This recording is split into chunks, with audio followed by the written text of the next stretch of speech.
Graças a Deus. Bondoso Jesus, mais um dia se descortina diante de nós.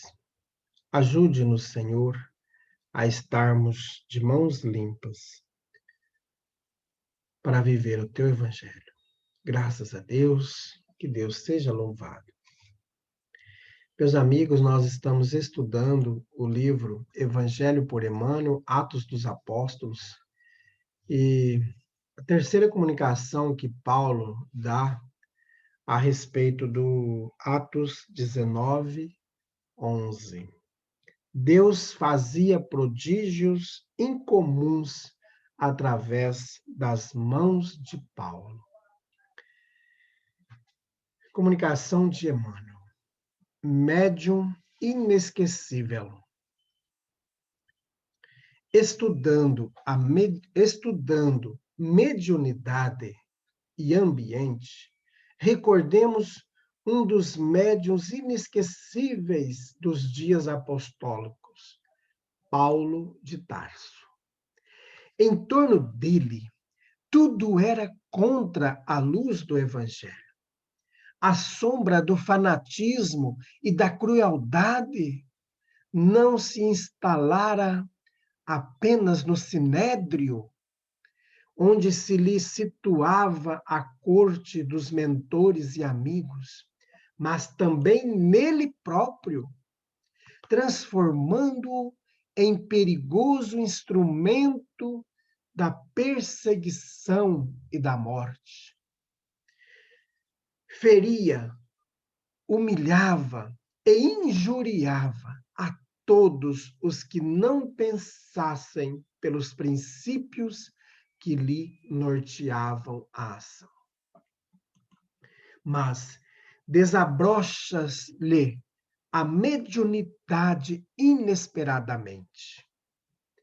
Vê Jesus redivivo e escuta-lhe a voz. Aterrado, reconhece os enganos em que vivera. Entretanto, não perde tempo em lamentações inúteis.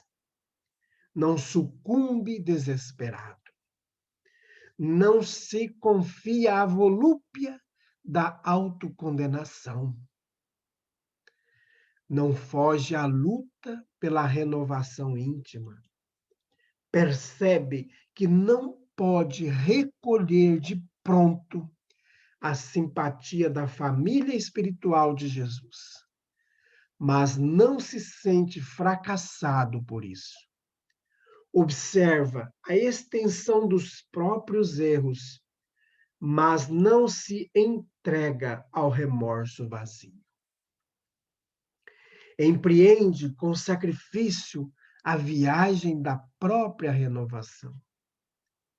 Para tanto, não reclama a cooperação alheia, mas dispõe-se ele mesmo a colaborar com os outros.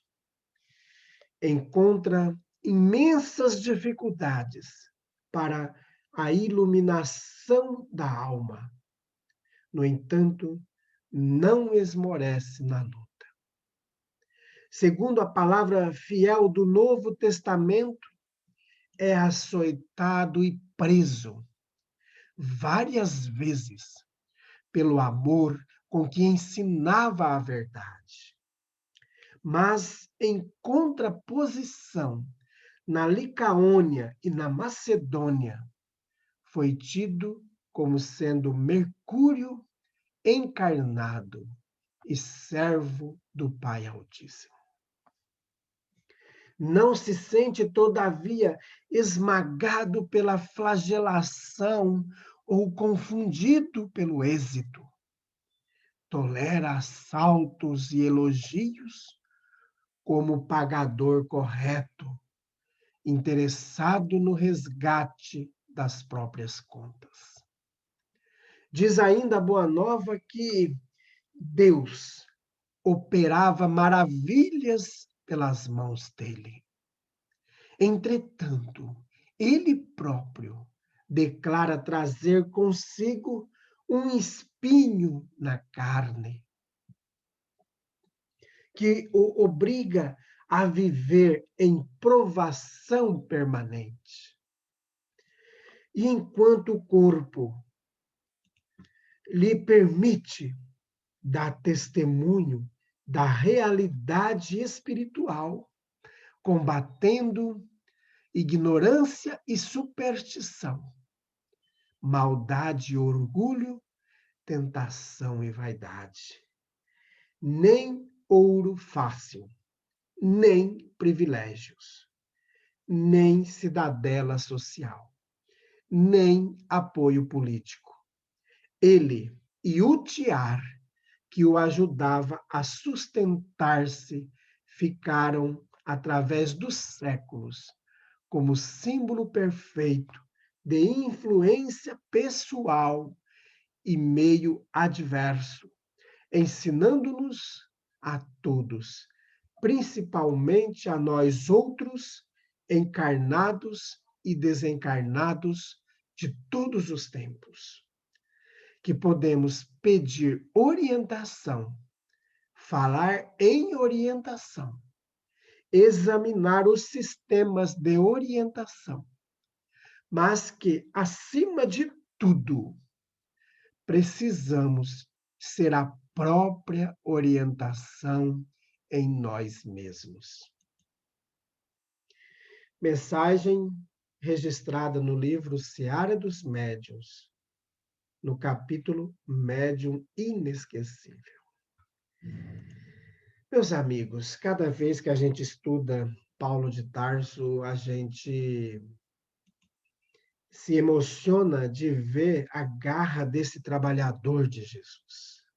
A vontade que esse irmão tinha e tem de levar o evangelho a todos os lugares, por meio das rotas que fez, em todos os ambientes que pôde anunciar o evangelho de Jesus, mas não só no anúncio, mas na vivência nele mesmo.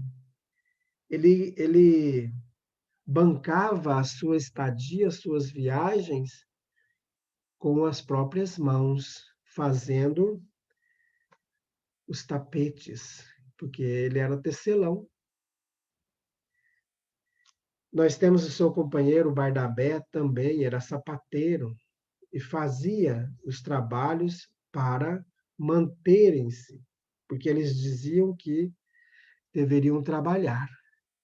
Aquele que não trabalha não merece comer, dizia. Então, ele foi esse modelo do trabalho redentor. Ele foi esse grande médium do cristianismo. Foi o divulgador de Jesus a todos os lares. Se não fosse o apóstolo Paulo, talvez a doutrina do Cristo não tinha saído de Jerusalém, não tinha criado o norte que nós temos hoje. A dimensão do cristianismo no mundo. Então, esse foi o grande evangelizador dos povos. E que consigamos, pelo exemplo de Paulo, que teve que trabalhar com suas mãos, com seus pés, destituindo o velho Saulo de Tarso, o perseguidor em perseguido, aquele que amou Jesus até as últimas consequências. Graças a Deus. Bondoso Jesus, que os exemplos de Paulo possam trazer para a nossa vida cada dia mais o apego ao seu evangelho, a dedicação no seu trabalho de amor e na nossa grande reforma íntima. Graças a Deus, que Deus seja louvado. Meus amigos, tenhamos um dia maravilhoso. Fiquem com Deus.